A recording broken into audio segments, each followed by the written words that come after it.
Oh, yes, the Kriegers, yes. Yes. Bring in shovels, grab your gas max, we're going to the trenches, boys. Yeah, we're back in town, play the Sabaton songs. Yeah, play the Sabaton songs.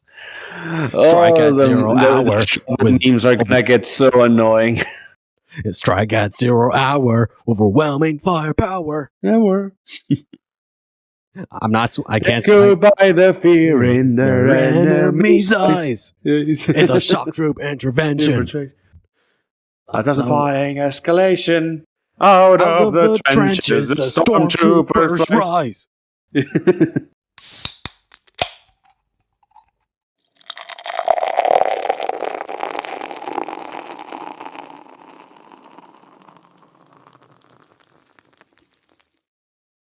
Welcome, everybody, to Pint Cellar. I'm Jarvis, and I'm joined with Hubrecht. How's it going, sir? Evening, ladies and gentlemen. Everything's going well, Lewis. Thank you for having me, as always. It's always fun to have you on the show, man. It's always fun. And, I got a funny story to tell you, because it was one of those 1 in a million things, right? So, I was at Warhammer store last night. I was getting some Veilguard upgrade sprues, and the guy was wondering if I need anything else, and I look across the room, and there was the Leagues of Votan novel, and I'm like, holy shit, I need this. And you start, good. So you started reading it, or just are you waiting? I'm in waiting, and this episode's coming out in February, but by the time this is out, I probably have read it. And it's like, holy shit, 1 in a million chances, because I wanted this book, but I never got the chance to. Yeah, that's awesome, actually. I love when, I love it's a hardback book, right? Yeah, it's the hardback one. Yeah, I love when one can actually run into a hardback in Warhammer, because they, by chance, because normally they don't last very long as hardbacks, They don't, and I miss out of a Gotrek book when, book number 4 came out. I missed out on that one, and now it drives me mad that I don't have it in my collection. Well, you win some, you lose some. Well, I haven't. Funnily enough, I haven't, had a similar experience. I'm trying to. I ordered that new Black Templar novel, Broken Crusade, I think it's called, but I don't have it in my hands yet because I ordered it to the house of one of my of an aunt of mine that has a residence in the US because it's easier and cheaper. But my aunt is kind of distracted, so I don't know where my book is. Where's my book? Yeah, but I don't want to be a bother either. So right now I'm just figuring out how to, have her find it without being, bugging her about, hey, aunt, where's my book? Where are my books? Where are my books? Oh, no, I'm not shy when pestering people on making sure they get the stuff I want. It's like, where's my thing? Where's my thing? Where's my thing? Where's my thing? Here's the thing with me with pestering people. I can do it too, and I often do it too, but it's less about me, repeating constantly the same thing over and over again, and more like, well, I could be reading a book right now, but I don't have it. Funny how that works. Guilt trip. I'm more like a guilt trip kind of guy. I try to be that, but I'm also the person that gets to the point where it's like, if something needs to be done 2 weeks in advance, I will do it 2 weeks in advance. I'm that kind of person. Mm. It's like, it doesn't matter if it's homework, if it's like a school or any other kind of project, right? If it has to be done by next month, I will get it done the next day. Yeah. I cannot relate to that. I'm a professional procrastinator. And I'm just very obsessive. Yeah. It's funny, I'm very obsessive too, but in a different way. Like, when I want something, I completely, zero in on it. But when it's something I do not want, I do not care about, I completely forget about it. But yeah, no, that's me for you. Mm-hmm. Oh, and by the way, speaking of books.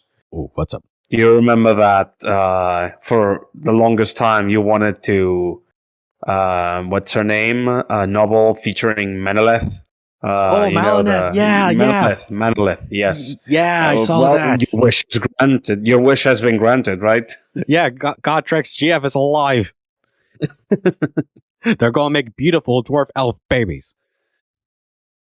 I think that you just committed some sort of blasphemy by suggesting such a thing, but... Abomination. Precisely.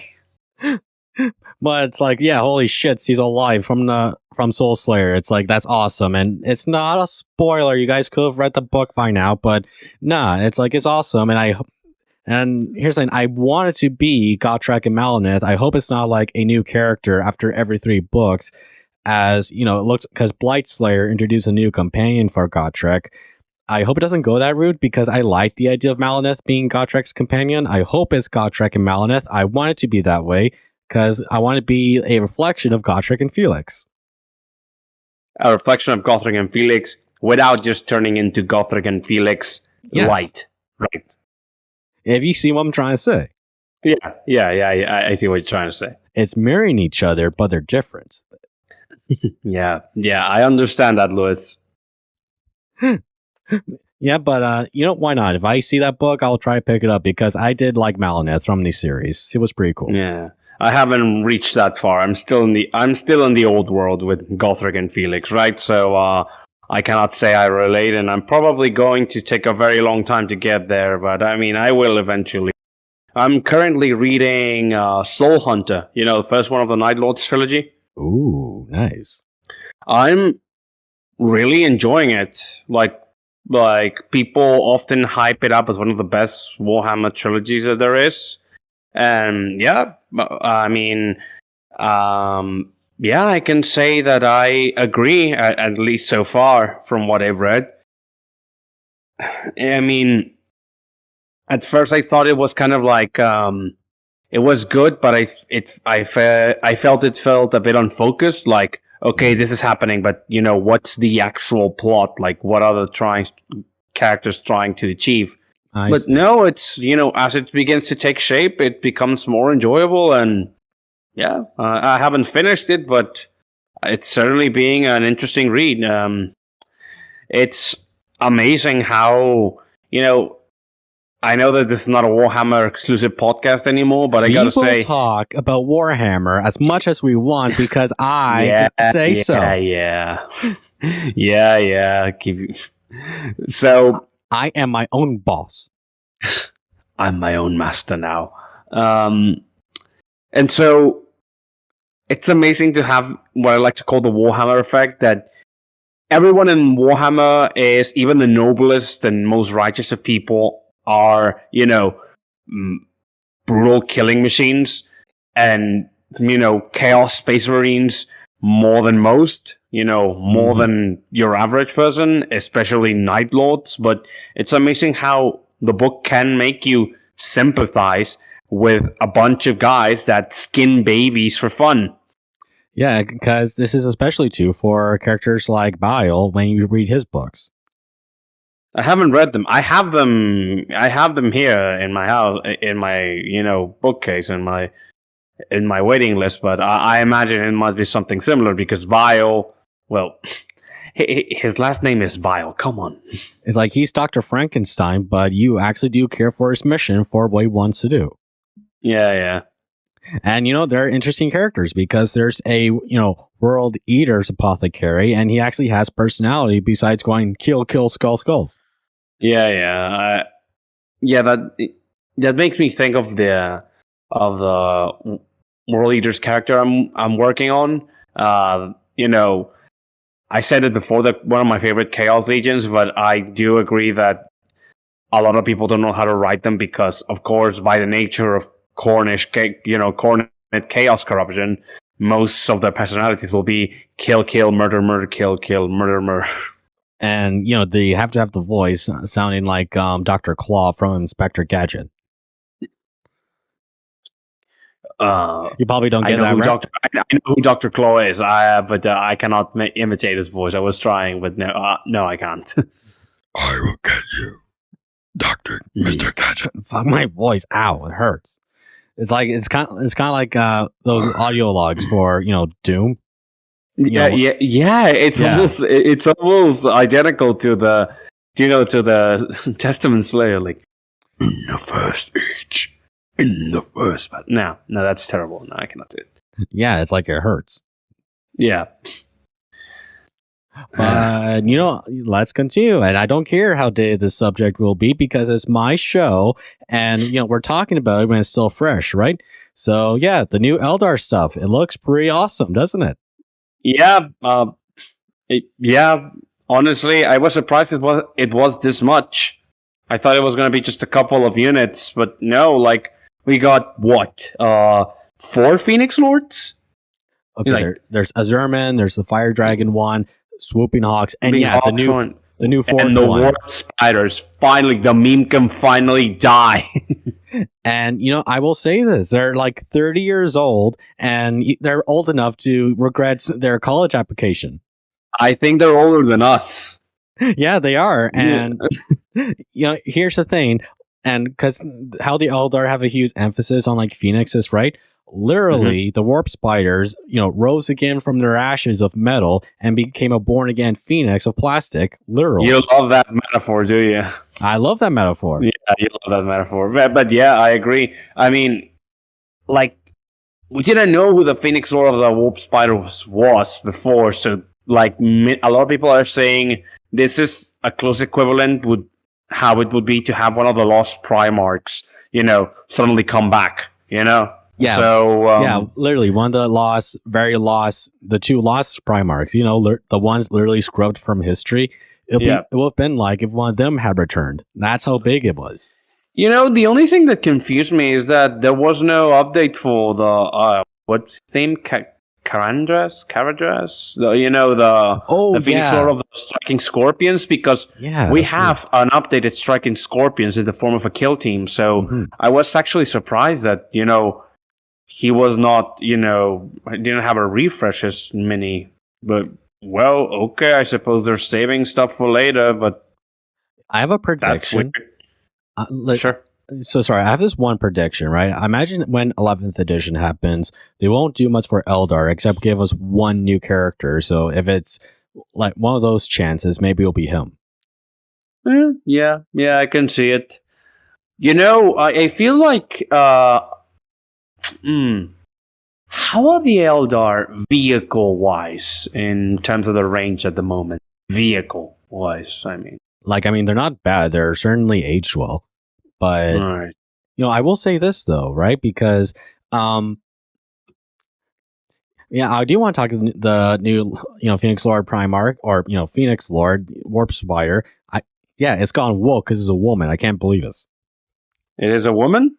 Yeah, it's a woman. Oh, so woke, I know. Well, we had Jane Czar before, so... I'm fucking with you. I know, I'm fucking with you, but feigning ignorance. Come on. But, here's the thing. I think she has more gravity and importance compared to Yvraine. And that tells you something, doesn't it? Oh, yeah. Oh, Yvraine. Poor brain. Yeah, because, she's not only a Phoenix Lord, but she's also the one for the Warp Spiders. Yeah, so I would say she has more character and more importance than Yvraine. Imagine that. It's funny. You realize that Yvraine is only kept relevant by memes shipping her with Gilliman? But, she has screen time in a Lilith book from what I've read so far. And, people might not like this, but I'm liking her in that book. So, memes aside, she is an interesting character, but it's just too bad GW, messed up on the whole Yin-Yat stuff. I mean, it could still be fixed. I mean, when one door closes, another one opens, as you say. So, yeah, but so I can think of a couple of things. But yeah, it was a big fuck up, and it's still a very big fuck up to this day. Oh, it was so bad. It's like embarrassing. But yeah, you made a mistake in the past, but you can still do something good in the future, and maybe there's cool stuff coming to your frame. But I will say that the Phoenix Lord lady, Warp Spider. Right, there's going to be a lot of cool stuff coming for her because already, people think this is more important because it's a Warp Spider Phoenix Lord. And the funny thing is that we even have Badger, a fellow elf hater, You know, I was literally thinking of Badger when these warp spiders came out. It's like he's going to love these. Yeah. Oh, I saw a meme when they got announced that it's great that the warp spiders were, the Eldar fans are eating good. It's great that they got announced, but what are the Eldar fans are going to do to complain now? Because complaining about the warp spiders was basically their whole personality. And so, what will they complain about now that they have it? I don't know, but I don't care. But Vect probably needs a new model too, or he needs them all because he doesn't exist. Wait. Can you repeat that? You cut off for a second. Yeah, no problem. But the only Eldar character that would need a new model would be Vect.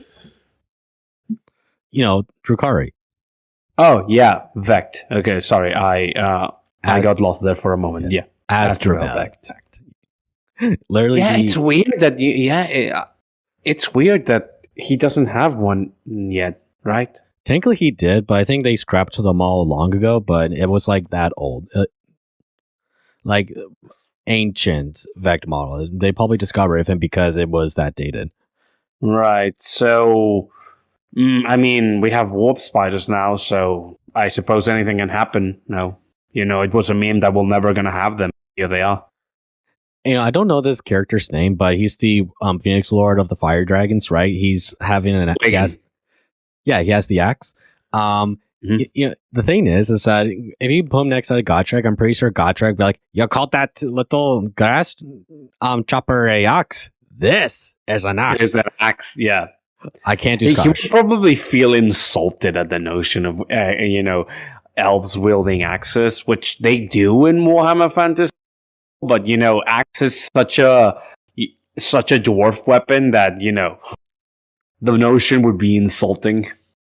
Well, what would be insulting is the idea of an elf with a beard. Yeah, definitely. You never see that, do you?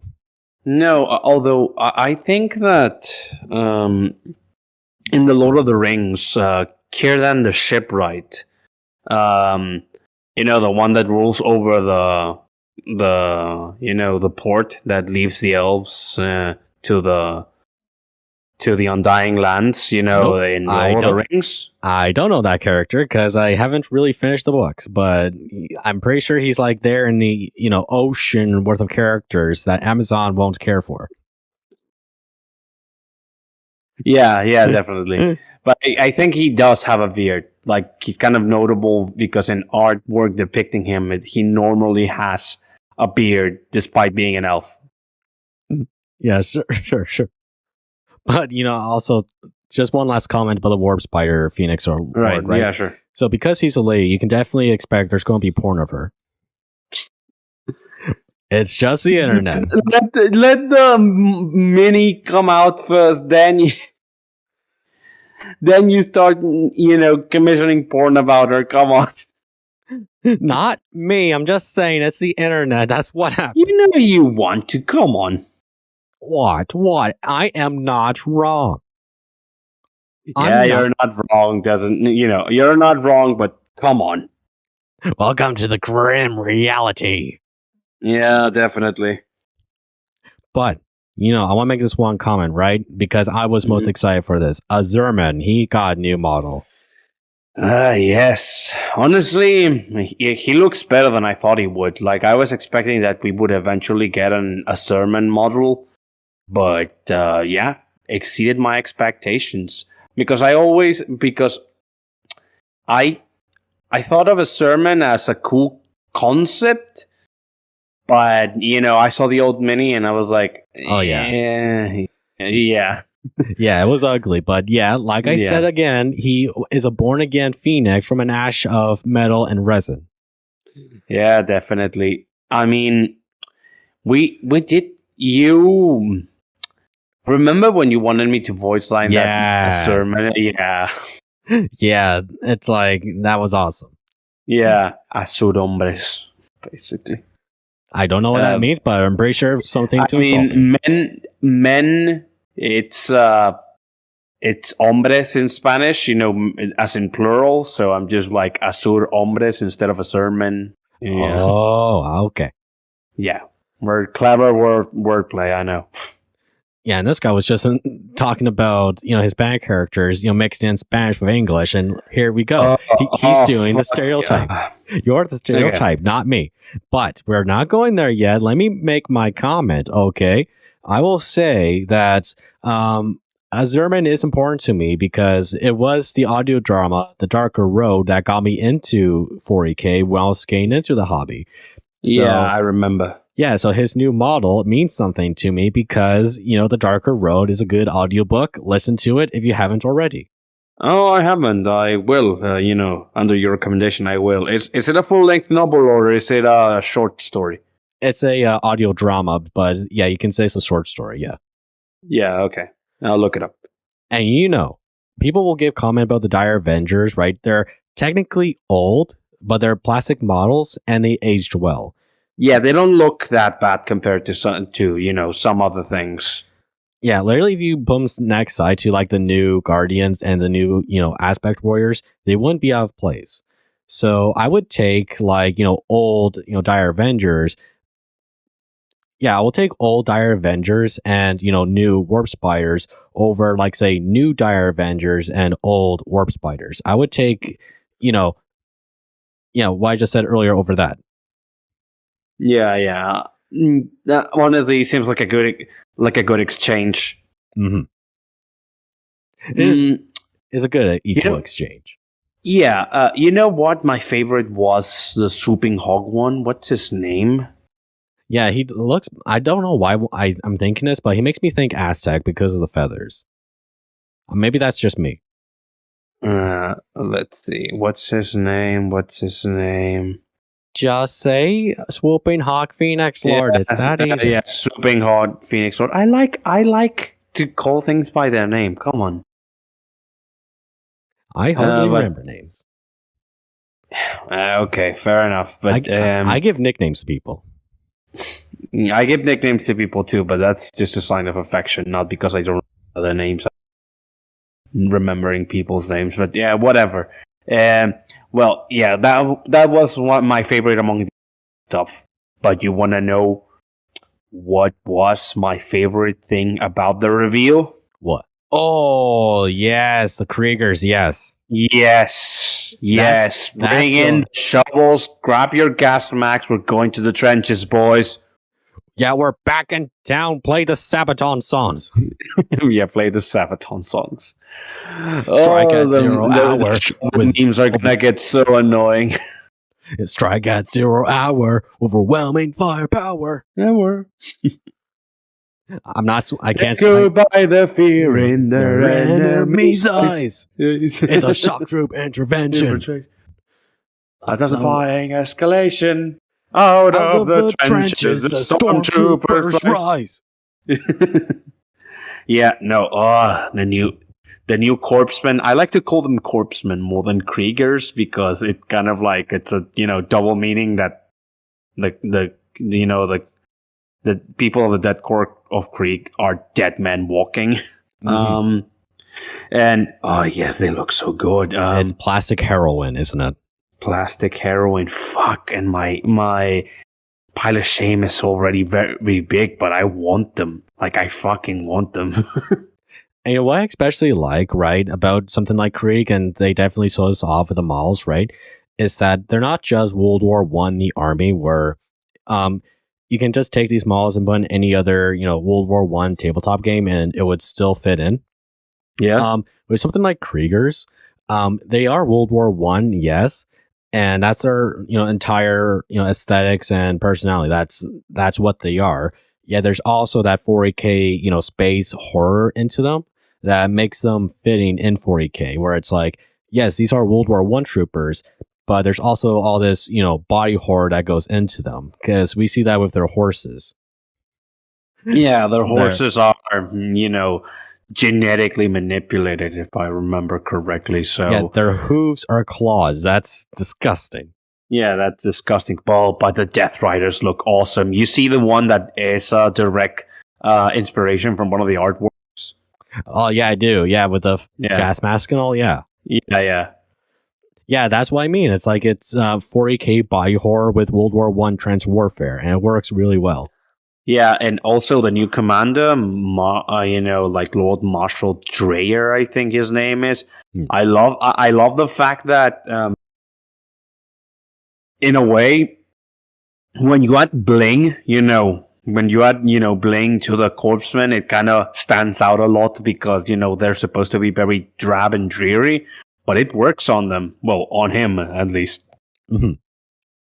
And, here's the thing, too, what I've noticed, right? So Games Workshop would rather expand the range of the Kriegers over giving new models to the Catachan Jungle Fighters. Imagine that. Yeah. Honestly, I would hope that, eventually, since we're getting more, we're getting more Imperial Guard, eventually we start, recovering the older regiments, Like if the corpsmen are getting new models, like there shouldn't be a reason the Catachans or the what was the name of these again? The Praetorians or the I forgot the ones that are Russians. Oh, Vestroians or The Vestroians should not. Or you want to talk about Russian Finnish? That'd be the Valhallans. The Valhallans, yeah.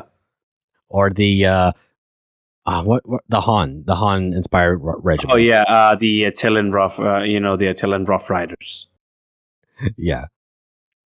But still, I really like Kriegers, and I think this army range is really cool. So, it was a nice surprise, and yeah, that is plastic heroin. Yeah, honestly, I want to get them because here's a confession I have to make as a 40k player. I don't own any Lehman Russes or any Baneblade models. Oh, boo on you! I have like 3. Yeah, I know, right? And the friends which I made when I just starting the hobby, in a hobby shop I frequented years ago, they we're talking pre-pandemic, right? They're all guard players. Like most of the store was Imperial Guard players. So they were kind of like, they kind of they didn't bully me, but they bugged me at the fact that I loved my Marines so much. When they were all like, oh, but we don't need power armor. Like, we have tanks. And tanks, look, I have like 40, Lehman Russ models. And I'm like, okay, man, I got you. When they release new Death Korps of Krieg, then I'll buy a guard army. Well, they released new Death Korps of Krieg. So, you gotta go do it now. Yeah, probably. And, here's the thing. I love painting camouflage. So doing it on the Lehman Russes was pretty awesome. Well, that's good to hear because if I buy a guard army, I imagine that I have to have at least more than one Russ. Yeah, I at least have 3. And that was from the Armageddon, Apocalypse box that came out like years ago. Yeah. That reminds me, another guard regiment that I'd like to see back would be Armageddon Steel Legion. But one gas mask at a time. Oh, you know what also was cool about the release? That, we're more I'm more into 40k, but I like this a lot. The new Gloomspite Goblins. Oh, yes. I was hoping you would bring that up. Yeah. Now, me and Badger, we were talking about this, right? And I'll give you a lore rundown, all right? So, do you know how in lore, Gorka Morka tried eating the moon, but it broke his teeth and the moon absorbed his, mushroom powers? No, I wasn't aware of that. So, that's one of the lore origins of... T-shirt, you should put that on a t-shirt. Right. That's one of the lore, or one of the mythology explanations for the bad moon that the Gloomspite worship, right? Where the moon that spreads, fungus, bio-horror around the mortal realms, yeah? Yeah. So that's the whole point of their religion and why the Gloomspite exists, right? So for the new range that they showed off, yes, there's wolf riders. Yeah, you also see those Gloomspite on chariots with a sun blazing squig. Yeah, even sun. Yeah, so this also goes for one of their mythologies, in which there was a squig god that tried eating the sun. That's so orc. Well, yeah. Green skin, goblin, whatever. You get what I mean. Yeah, it is. So like orcish, especially for orc goblin whatnot. So, but it is pretty cool that there's there's Gorkamorka that tried eating the moon, and there's this squid god that tried eating the sun, and the Gloomspite show both of this. Where there's the rest of the Gloomspite army that worships the bad moon, but then there's also the goblins that worship the squid god that tried eating the sun. So I find Did that the pretty squid cool. god succeed? Probably not, because he's dead, and there's millions of squigs everywhere. Okay, fair enough. I love the squigs. I can always love the squigs. They're so random. Like, they're these red big mouths that bounce everywhere, and that they pretty much do anything. You can eat them. You can fill them with explosives. You can keep them as pets. You can put They're them like on, gremlins, but, deadlier, I suppose. yeah, you can put them on chains, and they would like wobble around like a wrecking ball. Yeah. Oh, like the Mario Bros. Wrecking ball. Yeah, and there's literally like a Gloomspite model of that, where it's like two giant squigs chained together. Oh, yeah, I remember it. And yeah, and with that one Gloomspite model, that's like, a goblin on a wolf with like a sun blazing on his back. I think that's in reference to the squid god that tried eating the sun, and I love it. Yeah, they look very cool. I love that they kind of like... So there's this lore tidbit in Warhammer Fantasy that there's a goblin warlord in the Badlands called Hobgoblin with his wolf riders. Very subtle, G-dubs. Yeah, very subtle. Very subtle, GW. But you can see it in their models. It's like you can see the Mongolian theme. Yeah, which is strange because I thought that the Mongols in fantasy were all apparently not anymore. So, well, whatever. Yeah, you cut out for a second there, but yeah, I can definitely see where people think of ogres from Warhammer Fantasy, but Warhammer loves Mongols, and there's multiple different kinds of Warhammer Mongols. And you can never have too much Mongol. We have white scars, and now we can do it with goblins again. Yeah, and good on them because it looks cool. Oh, also they finally followed with my idea of a Hobgrot boss for the Oryx. Oh yeah, I saw that too. Where it's like I don't remember. Yeah, I don't remember that model that well. Hold, just gonna look for it. Because I saw it, but I don't remember it quite well. Because I'll just say because the hobgoblins for the Oryx, right? Yes. Yeah, so I like it that they followed with that idea of a hobgoblin orc boss. I like it. Yeah. Okay, now I'm seeing it. It looks great, and they look, and I do like the way they look. Like they look creepy enough. Yeah, like they have this kind of like the creepy Lord of the Rings, orc look instead of the, instead of the, chunky, beefy, Warhammer orc. Yeah, that's why. That's what he's cutting it. He's cutting his own hand in the mini. He's cutting like his own hand. Yeah, that's why. What's cool about something like Cruel Boys and for the Oryx is that there's the traditional hulking orc from Warhammer Fantasy, but then there's like these very skinny, creepy looking Lord of the Rings orcs that represent Gork. No, yeah. Mork, my bad. Mork. And I really like that. And you see that with hobgoblins. And what's cool is that hobgoblins they're hobgrots in lore, but we say hobgoblins because it's easier. You can use them for Gloomspite Gitz because they're mercenaries technically. So there you go, a whole army of goblins. You got wolf riding goblins, you got mushroom horror goblins, and you got hobgoblins. I love that. I love goblins. Yeah. Goblin bastards. They're great. They are great minis. I just noticed that in one of the what's the name of this mini? One of the war chariots of the new Gloomspite. There's a mini of a small grot like dragging his feet, as dragging his feet by dangling them off the chariot as it rides. I love that. Oh, is it meant to be like the brakes, or I don't? Yeah, I think he's meant to be the brakes. That is such a goblin thing to do. Yeah, that's such a goblin thing to do. Yeah, honestly. Oh, and another thing, because we're pretty much just talking about reveals, but who cares? But no. Let me make this one last comment. Then you can say what you've been. Then you can say your pick, because I forgot about this, right? So because they're wolves, it's especially fitting for something like the Gitz, because they worship a moon, don't they? Yeah. Yeah, so it's fitting. It's like it's not so random for fancy, wolf goblins to be back in something like AOS for the Gloomspite Gitz, because wolves moon, and they're following the moon. They're following the bad moon. It fits. It works.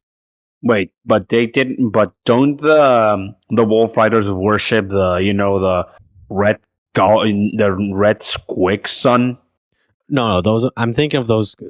Maybe I'll have to look more into this, but I'm thinking more of those chariots that have like the sun blazing squid. Right. That probably worship more of the squig god. Right. Okay. But go on. What were we going to say? So you know how we often say that the Dawn of Fire novels are okay-ish, but they're not like that. Well, I wouldn't say not that great, but definitely not that interesting. I don't care for them that much. Yeah, well, what is your opinion on that? We're gonna have a book that's gonna feature Gilliman, Cole, and the Silent King. Well, finally, Silent King is getting screen time for someone that's supposed to be the emperor. Finally getting screen time, yeah.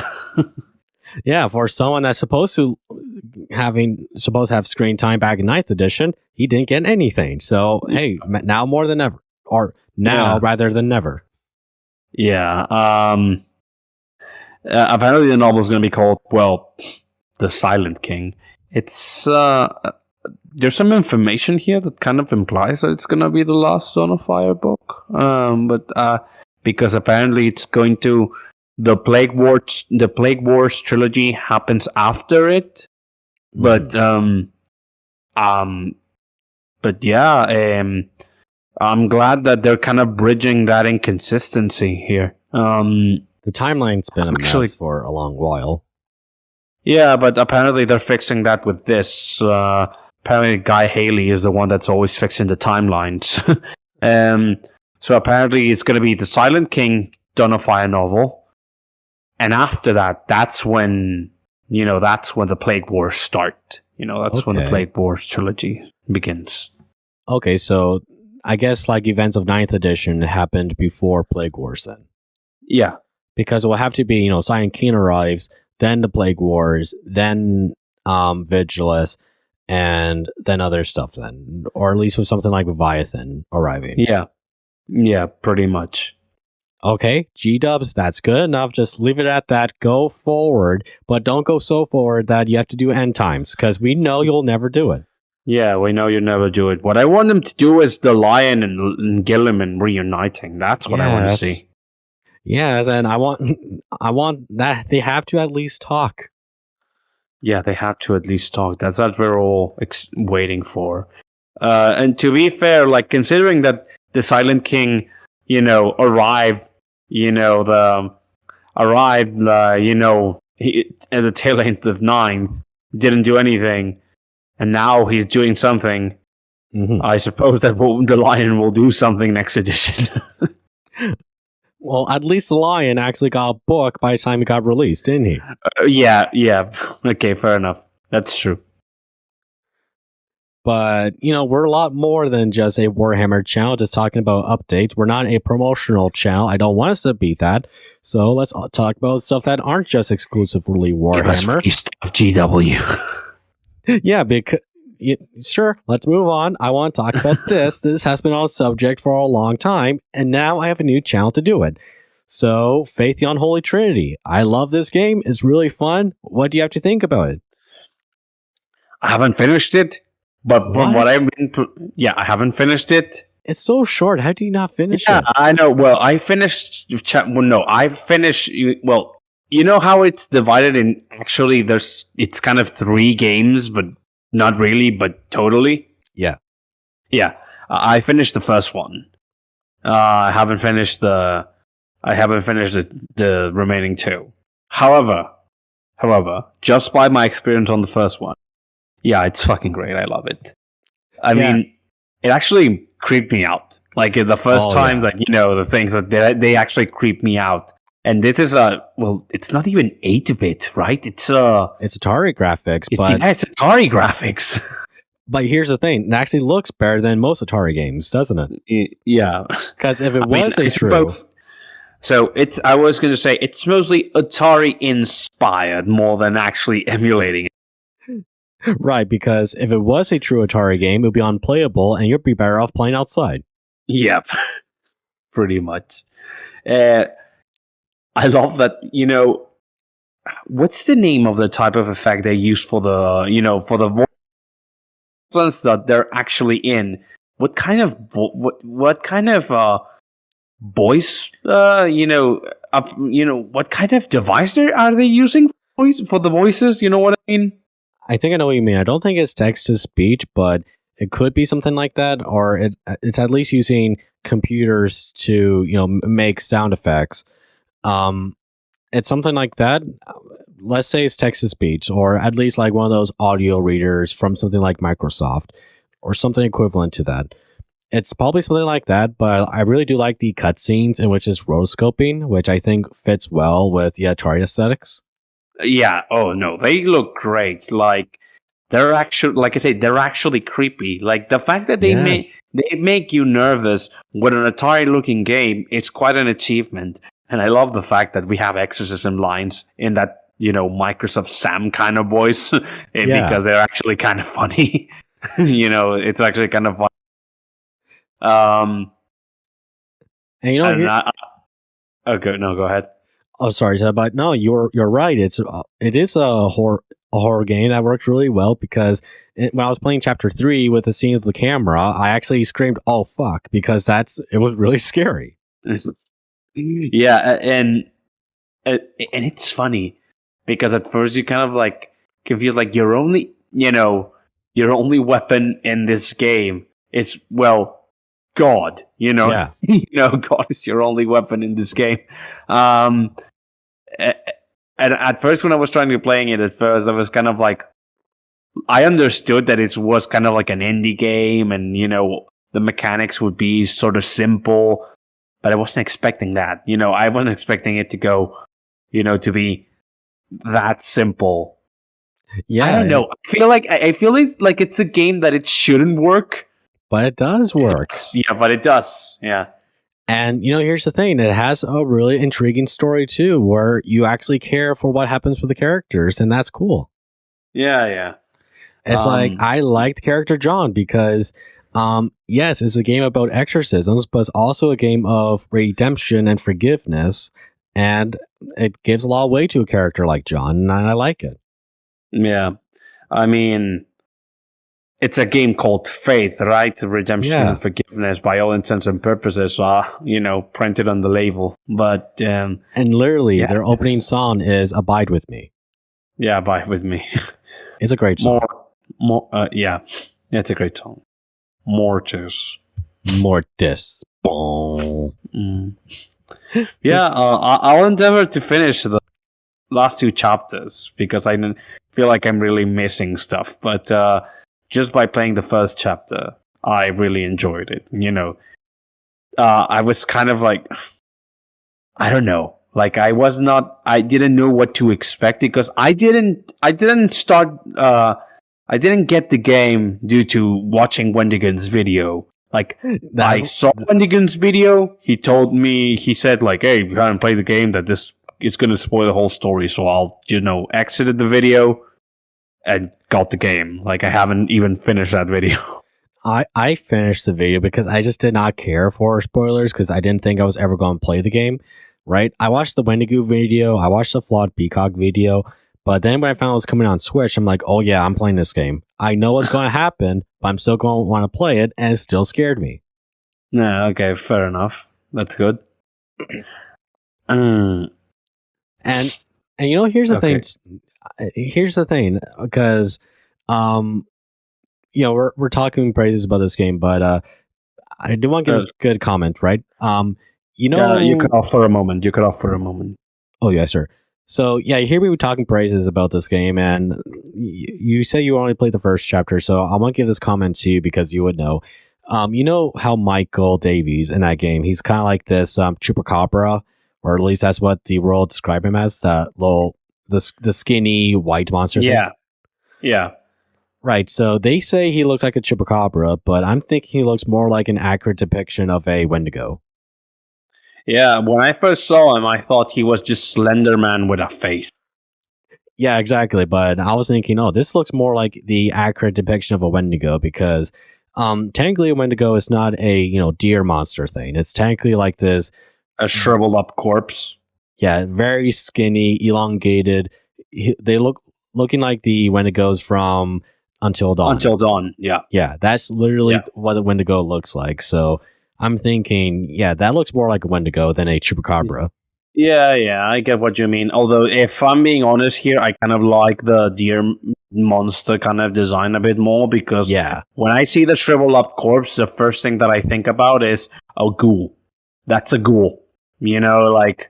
I'm thinking of like AOS ghouls too. So it's like, that's a ghoul. Yeah, so it kind of like makes it stand out. I know that does not conflate to the actual legends and how they look, but I kind of like the antlery deer monster kind of thing. It does look cool. Yeah. I think I can find a way to, reconcile both. Sure. The Wendigo is still smart enough to use items, so he literally, uses animal parts to clothe himself to be more intimidating still. Yeah, my justifications for if I were to do a story with a Wendigo, if I were to do my own depiction of a Wendigo in a story, I think my idea is that the reason why it chose a deer is because, or why it depicts itself as like a deer monster thing, is because it's literally like a warped depiction of nature. Like it's a caricature of nature. Because that's what the Wendigo spirit is. It's kind of like it's bastardizing humanity, but also bastardizing nature. If you could see what I'm going at. Yeah, I understand what you mean. You could say that because of the so deers are kind of very docile creatures. They're kind of like very the grass eaters, and now you see this thing clothing itself in a deer carcass, coming at you with the intention of cannibalizing you. Yeah, it's kind of like a very warped version of nature, I will give this comment, right, about whole comment of like Chupacabra, Wendigos and stuff. My idea, the Chupacabra is a, space alien thing. Or it's like some alien thing from space that got stranded on Earth. So yeah, you told me before. Yeah, so that's how I just see the Chupacabra, because when we see Artifilm, I'm thinking that's just an alien. Yeah, it's like a creepy version of the small green alien. Yeah, but I don't know. What do you have to say on that? You know what?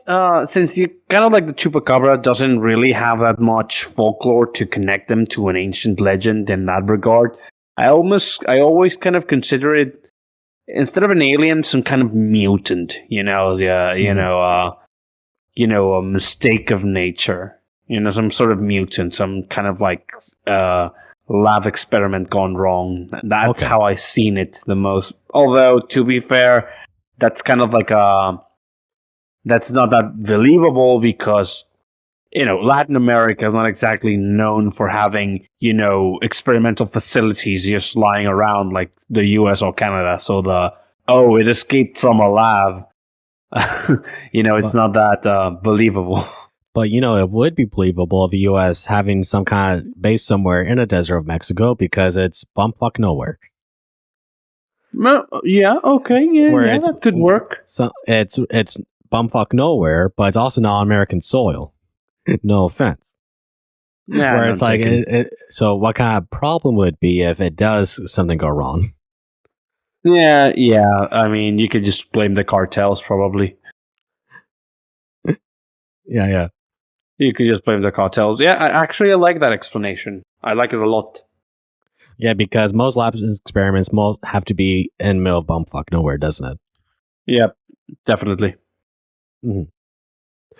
But speaking of Latin America, what's up? You know what we're talking about dovings and that trope that I particularly we are dislike. on that topic. I guess we're going through that topic because we were talking about this before the show. Give what you have to say. Yeah, audience, for context, we were talking about this before the show, but I have a certain beef with a certain trope that it's very common in fiction, especially coming from. Now, I normally do not care about stereotyping that much. I'm not some snowflake. I do not get offended that easily. I'm no snowflake. Unless, of course, I'm no snowflake. I don't give a fuck. I'm not snowflake. Unless of course, you use Latinx. But here's the thing. You guys know how there's this trope of when you have a Spanish-speaking character, doesn't matter where the Spanish-speaking character comes from, that every if he says a sentence with 5 words, 3, 2 of them are going to be in Spanish. Like, oh, hello, Johnny. How are you? How are you today, amigo? or it's like, what's going on? Yeah, I'll go. I can't speak Spanish, but you know what I'm saying. Yeah. Chichihaco. Oh, yeah. Guys were trying to flirt with a girl, and it's like, oh, hello, mamacita. How are you? Well, here's the thing. We make fun of that, but there's characters that you like that they do that, right? Bane and, Father Garcia's. Yeah. But look, okay. I understand where this comes from because, people would have first, when we're speaking a second language, different from ours, sometimes when we do not realize it, we automatically switch back to our original language, and then we realize the mistake and we, go back to English. It happens. It has happened to me. However, what I do not stand about this trope is the fact that it's all the fucking time. Like, all the damn time. It's all the time. Like, it's not like occasionally he does this. Like, the writers are trying so hard to remind you, like, hey, did you know that this guy's Mexican or Colombian or whatever? Like, here, he say something in Mexican. Hello, hombre. So, and it's so annoying. It's so cringeworthy, and they use words that no actual Spanish speaker would be called that. That's wouldn't be called that using, because they're so like, it's like how our grandfathers would speak. You know what I mean? Yeah, or it's like a person trying to sound smart and they use all this like fancy language, and you're like, buddy, no one talks like that in real life. Yeah, buddy, no one talks like that. Come on. No. Hold on. It's kind of like in the Gottschalk and Felix story where Felix was with his classmate who thought he was like an evil wizard, and he's like reciting some like theater plays to try to come off as an intimidating villain. But Felix realizes what he's quoting, and he's like, "You watch too many theater plays, buddy. No one talks like that in real life." Yeah, pretty much. For example, the one that doesn't bother me the most is when we use curse words. When it is curse words. You played Red Dead Redemption? Nope. Well, first off, you should. Okay. Second, there's it's for the Switch, so yeah, we could go play it. There's a character that's that he's a Mexican. Part of the game takes place in Mexico. Mhm. So, well, fiction Mexico, right? There's this character that he's a Mexican, and you're hunting him down. There's a bounty on him, so you capture him, and you capture him and bring him, put him in jail, and he starts sculling, the protagonist John, that they knew themselves beforehand, years ago. So he pretty much starts telling him, I always knew that you were a puto. You're a fucking puto. That puto is it's a curse word in Spanish. That What means, does it mean? What does it mean?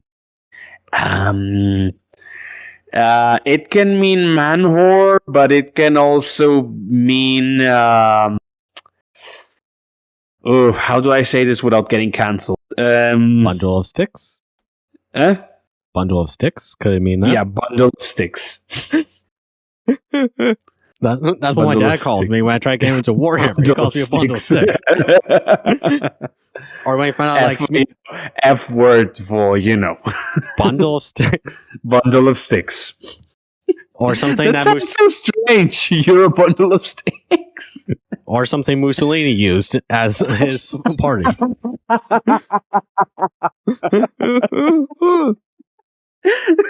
I expect to get called that when I tell him I like musicals. We're so cancelled. What? No. What? Or here's another thing. When it's a Hispanic character, they always play like Hispanic music when they show up, don't they? Yeah, like a little acoustic guitar solo, Like yeah, whatever it is. That trope I actually like. Here's the thing. This happens in Hell Boss all the time. It's like there's always when there's a Hispanic character, they speak part Spanish with their English. That happens a lot with multiple characters. That's funny. Hey, Vizzy, why are there so many Hispanic people in hell? Can you explain that? What do you mean by that, Vizzy? What did she mean by that? Why so many gay people in hell? What did she mean by that? Well, hold on. She's part Hispanic, so it's probably that reason. I'm 1% Hispanic. Well, her name's pretty Spanish. Come on. Yeah, I know. But I'm leaning on the meme of, well, I'm 1% Irish, so, or I'm 1% black. My great grandfather. So you cut out there, but I think it's a good thing that I did cut out. But here's the thing: I can say, "Oh, you understand? I'm part Irish," and it's like, "Well, I don't speak Celtic, and I don't speak Celtic. I don't even speak Italian, but I speak War Punjab." And from where I'm from, I probably get more out of speaking Punjab. I'm just saying. Isn't it ironic that you're more familiarized with Punjab than you are with Italian? Well, it's not my fault. I mean, you could just take Italian classes. Yeah, but here's the thing. I wouldn't be using it, but I'll get more out of speaking Punjab. And here's the thing.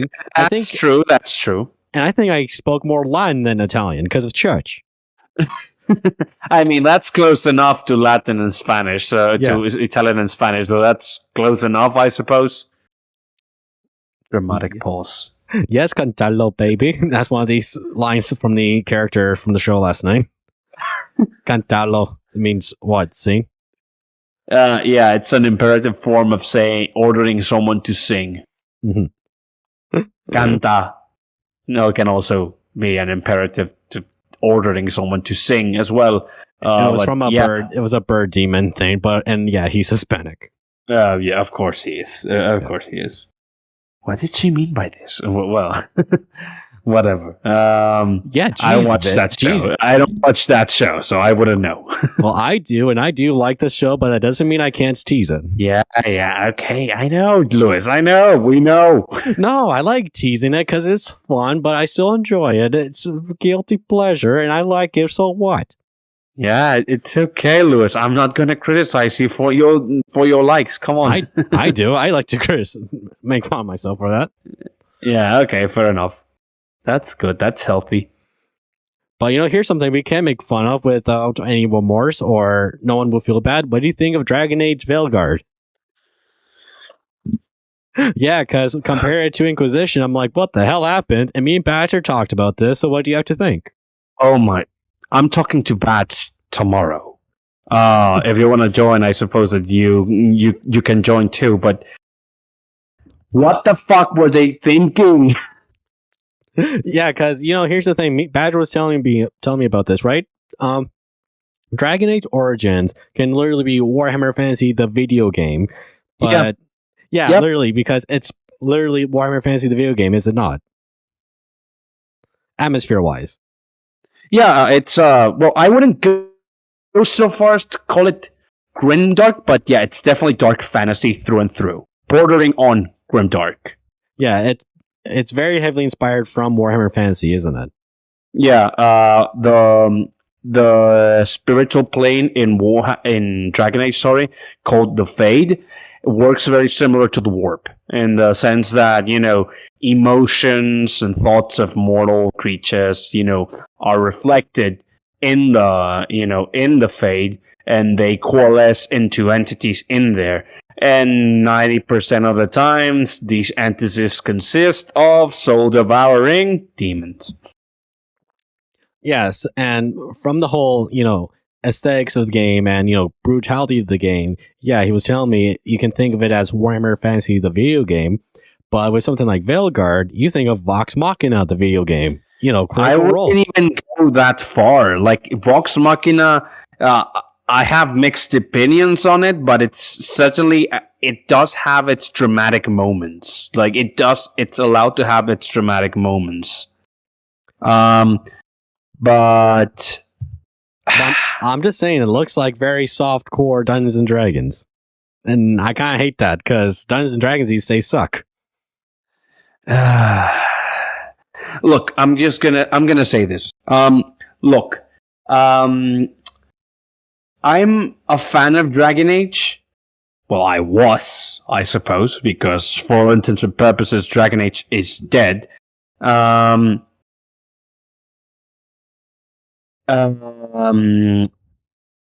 But here's the thing. So I played Dragon Age Origins. Like, Badger played it too. And I didn't play Dragon Age 2, but I did play Dragon Age Inquisition. Like, Dragon Age has been steadily getting less dark with each game that passes. Oh, man. But even still, Dragon Age Inquisition still took itself seriously. Like, it wasn't as grim as Dragon Age Origins, but it still took itself seriously. It had moments of drama, and it had moments of revelations that, shattering, paradigm-shifting implications for the world and its characters, right?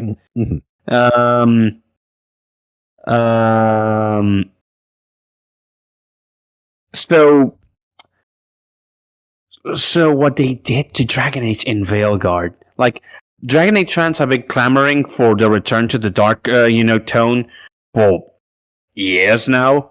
Yeah. Even though I thought that Dragon Age Inquisition was a very good game.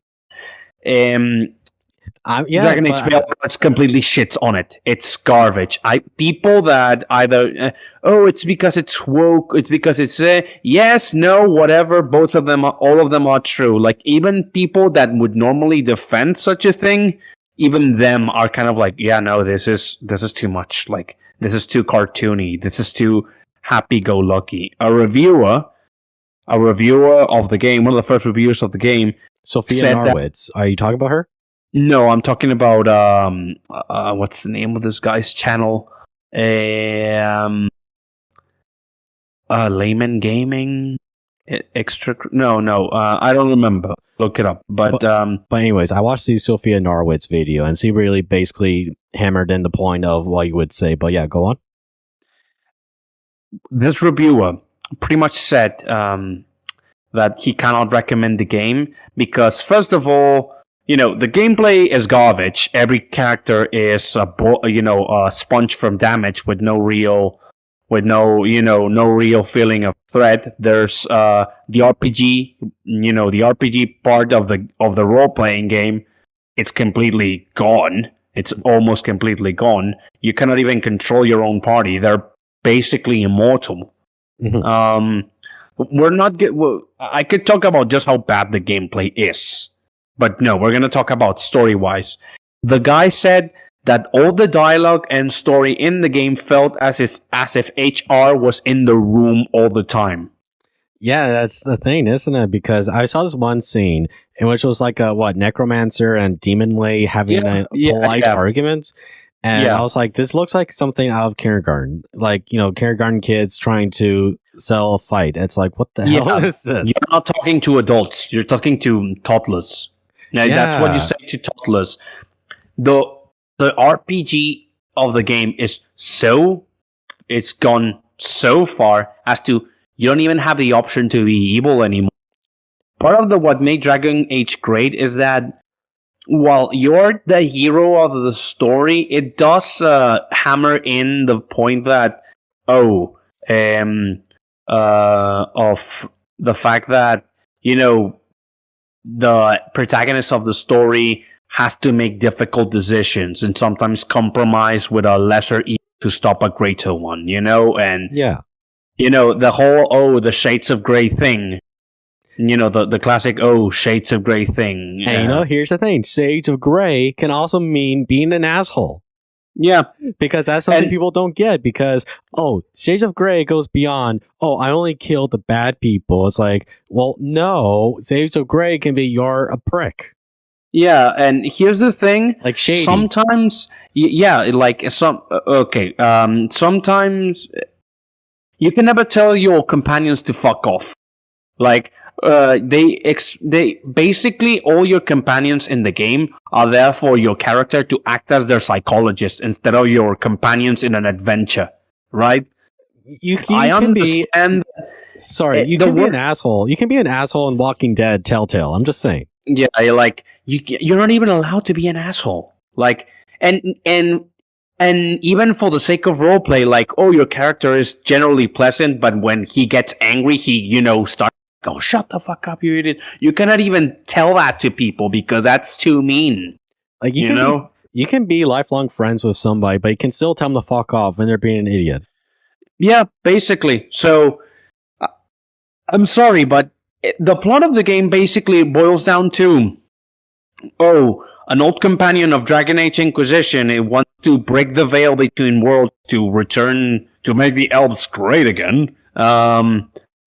And two ancient evil elven gods are released.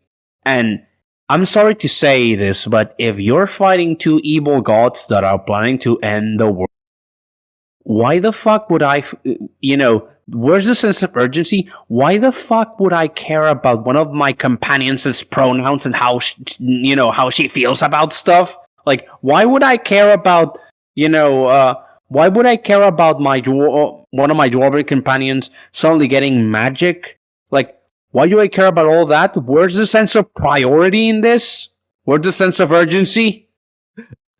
And but here's the thing: it's like it's not subtle at all, or they hammer it so much that it's like a punch in the nose, and it's such a punch in the nose that your face caved in because like this is awkward. Kick in the balls. It's a fucking kick in the balls. That's what it is. Here's the thing: people say it's awkward, and even people who are more progressive side say this is fucking awkward. This is weird. This is HR managed type shit. Yeah. Okay. Another example. The lore, the complex and interesting lore of Dragon Age, well, that's fucking gone now because okay,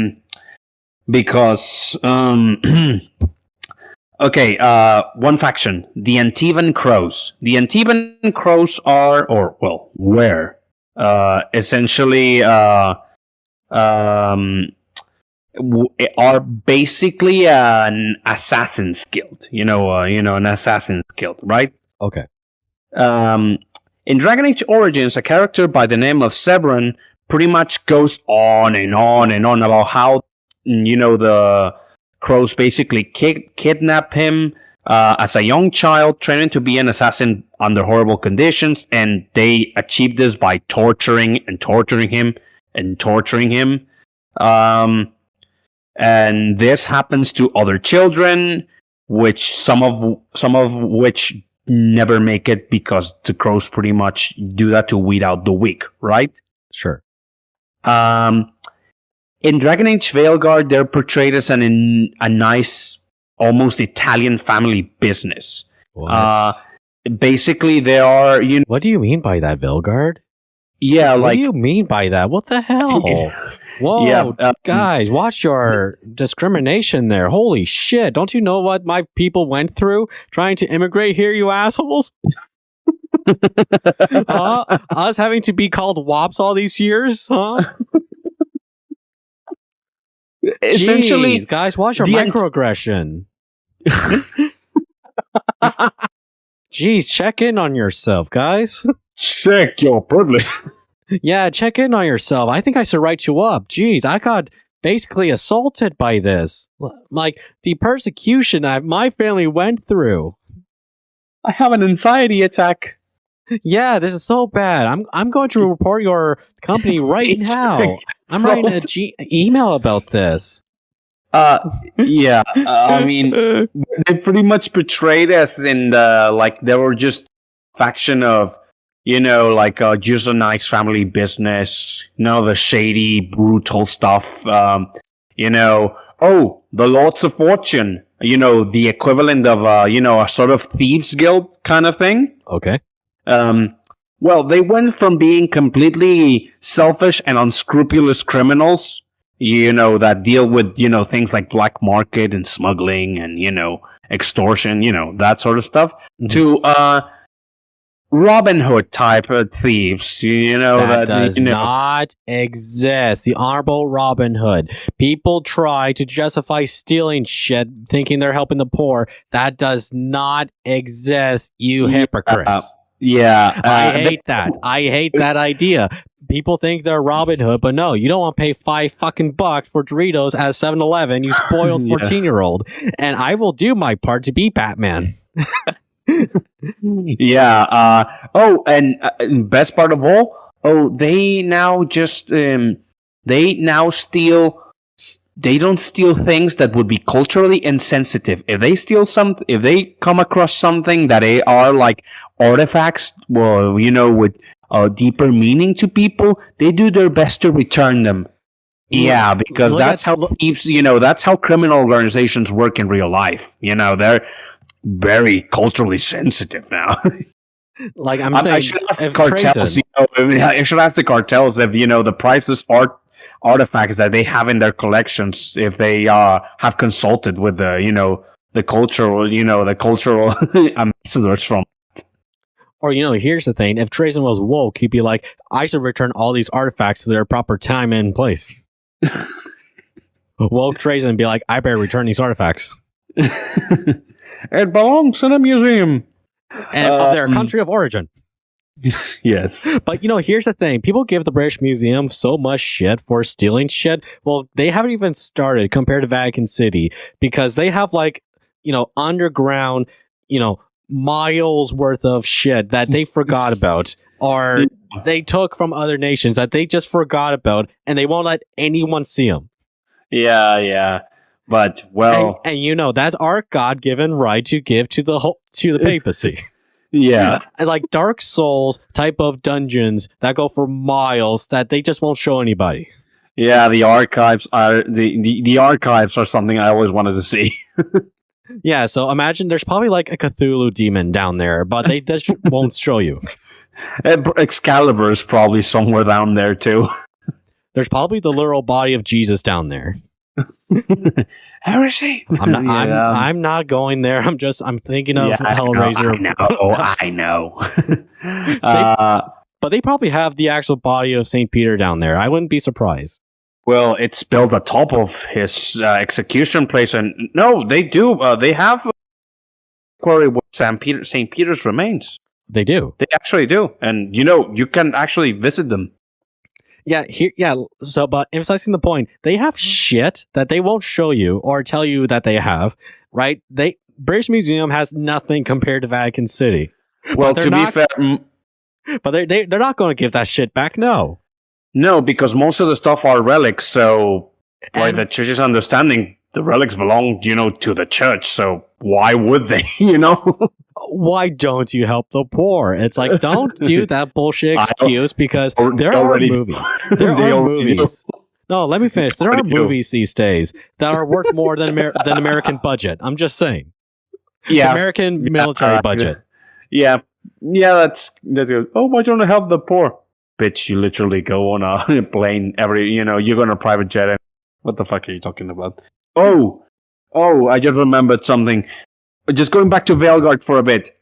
So Veilguard has two more things before I shut up about that. First of all, the design. It's so cartoony. It's so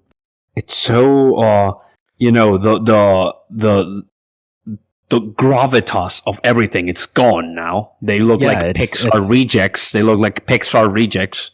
Oh, and one more thing.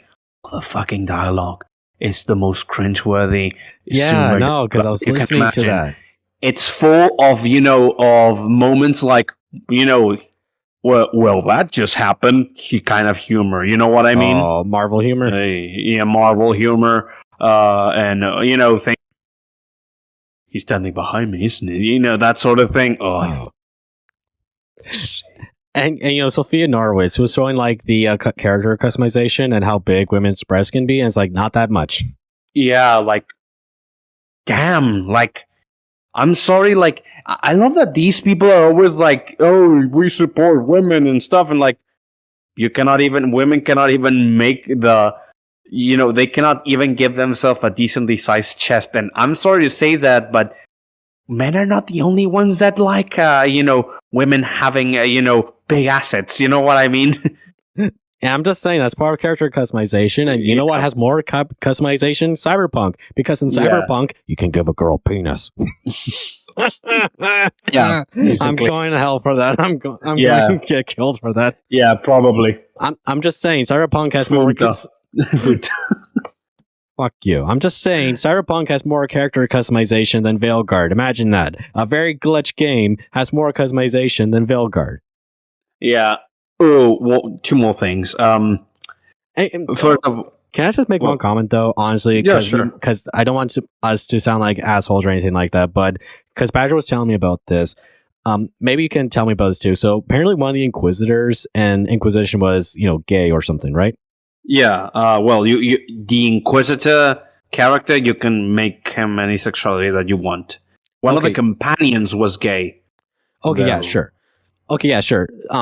So he was telling me that when it comes to representation like that, there's something where it's, how it works in the world like that, especially in like this medieval saying-ish, yeah. Yeah, it's something realistic, but you can see what they're going with when having, representation like that in a game with this sort of setting, right? It's subtle and there's dignity with it. But with something like Veilguard, there's nothing like that. Yeah, it's a sledgehammer to the face, basically. You already seen the clips, like I've seen the clips. I'm not non-binary. But like here's the thing: there's no it is Law and Order type of writing. Yeah, it's Law and Order. Oh, yes. I couldn't have described it better myself. Law and Order type of, Law and Order type of, and another thing that I hated is that so the place where most of the setting where most of the game takes place is a country called Tevinter. Now, Tevinter is the closest thing we have to Rome in the setting. They used to be, they're an empire which once ruled the entirety of the known world, and they're a magocracy. They're ruled by mages. Everyone else was lower than them, and the society depend heavily on slavery. But they can't have slavery, not can they? Yeah. Mm-hmm. Now, Tevinter is not as big as it once was. It has been reduced, but Tevinter is basically technically still a place where everyone's a second-class citizen if you're not a mage, and mages are not exactly a majority, right? Mm-hmm. So Tevinter is a oppressive place, ruled by mages. Well, it's either completely gone or severely reduced in importance. And the worst part of all, essentially, they wiped the board with the entire franchise. What do I mean by this?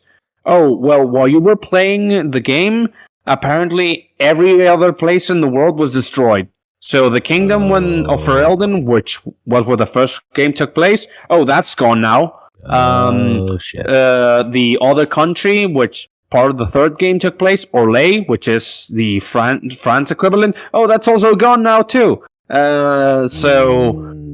Essentially, they pissed on their own lore, and I mean, I could spend hours just talking about the shitty retcons they did, like and the discrepancy of the tone. But honestly, I will just sound like a broken record. So fuck this game, fuck the people that made it, because Dragon Age is dead.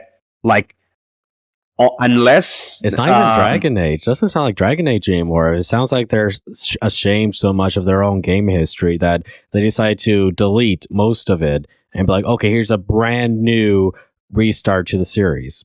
And it's like, it feels that's like shameful. That. Yeah, it feels like that. That's too bad. It's too bad. It's like, guys, where's your dignity? Yeah, and you know what's the worst part? What? That these bastards still want to make a Mass Effect game. So Mass Effect is dead. Well, it's going to be deader still. It's going to be deader still. If there's... Well, yeah, let's try Necromance a corpse. Yeah. And, I'll give one last comment. Someone made a good comment about this when it comes to necromancy and fantasy settings, right? Oh, yeah, necromancy is cool now, apparently. Not a sin against nature. Yeah, here's the thing. Revealing yourself to be a necromancer in a medieval setting or any sort of setting should be like revealing yourself to be a pedophile, because people are going to want to kill you. Yeah. Because, but it's okay, because, the Skellies like to dance. Fuck off. Because I'm just saying, there's a lot of people don't like the idea of you playing with dead corpses or, trying to mimic the dead. It's no matter what, that's disgusting. Yeah. Yeah, but I'm just saying, Veilguard, wow.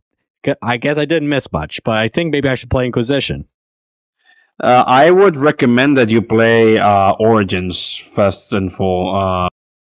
If you want to entertain yourself a bit so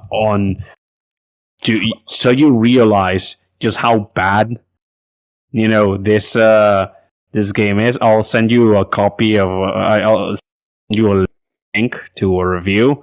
It's a very good review, even if I'm mixed on the reviewer, but yeah, at least it's funny. I raised a review seeing him ranting. It's funny.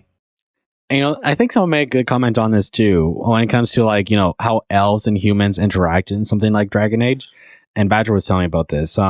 It's worse than how the Stormcloaks treated the elves in Windhelm and Skyrim. Yeah, yeah. It's like we're talking full on xenophobia, discrimination, because that would exist, and in a medieval setting in which there are non-literal non-humans, something that's kind of like alien to them.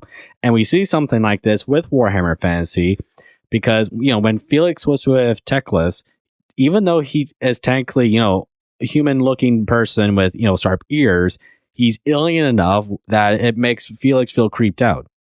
Yeah, and the worst part of all this, if we follow the original game's logic, the fact that two elven gods are trying to destroy the world, well, that would just give more heat up, place more heat upon the elves, because they're like, your pantheon of demon heathens is trying to kill us, so we need to kill you first, you fucking bastards. Who says you're not on their side? You know what I mean? Yes. Yes, and it's like, guys, come on. It's like, elves are more than just, humans with sharp ears. There's a lot more to that than... Not anymore. Elves. Not anymore. Now all species are just humans with quirky characteristics. Dwarves are just short, and elves just have pointy ears. And the Canari, which are the horned ogre people, they just have horns, but they're all just basically human. They all have human sensibilities of modern day Portland, in someone who lives in Portland in the current day. So no, like and I saw a comparison. Yeah, to the discrepancy between different species is gone. There isn't anymore. And I saw a comparison of that from Veilguard, from those demon things, from compared to the other games, because they look like humanoid demon things, but in Veilguard it looks awkward because they just look like gray people with horns. It's weird. Yeah. Well, the Canari are not demons. They're kind of like giant and ogre-like, but yeah. I call them demons because of their horn stuff. It makes me think of like Sorry, and it makes me think of like tieflings from D&D. Yeah. But yeah, honestly, I don't know what else to say regarding that. Dragon Age is dead. The only real way I can see Dragon Age being salvaged is that the same way I can see Star Wars being salvaged. Of if you completely toss this in the bin and pretend it never happened, Reset button. Yeah, reset button. Like, pretend it didn't happen, continue a story from Inquisition and pretend this never happened, because there is no way Dragon Age can, continue from this game. Like, you need to, get rid of it, because it is that bad. It is that bad. And so, at least it's easier than with Star Wars. It's just one game. With Star Wars is like 3 movies. And a whole bunch of other shit. And a whole bunch of other shit that's mediocre at best. But honestly, one of the most terrifying things about this is just how probably Mass Effect's going to be next, because this is not the BioWare that made all the good Dragon Age and Mass Effect games. Like, most of the people that worked on those games have long since left the studio, and this is what we're left for. I hope I know that this is going to sound very cold and callous, but I don't care. I hope someone gets fired over this, because wow. Wow. A whole bunch of people need to be fired. Yeah, fuck, because this is that bad. Like, it's one of those things that it's entertaining just to see people tear into it, because it's that bad, Because like a Dragon Age Veilguard. Because like being a bully, the victim knows it can't fight back. Yeah. Fuck Veilguard. Oh. Not my Dragon Age. Good point. Anyway. But with that, actually, I think that will conclude episode 2 of Pint Cellar. And I had a fun time, and I knew I would have a fun time. And Hubrecht, I hope you have a fun time. I had fun, as always. It's always a pleasure talking to you, Lewis, and I hope to see you again soon. Always, and we'll see you all again with another episode of Pint Cellar. Tune in, make sure to subscribe, and activate notifications. And with that, we'll see you around. Have a good day, guys. See ya.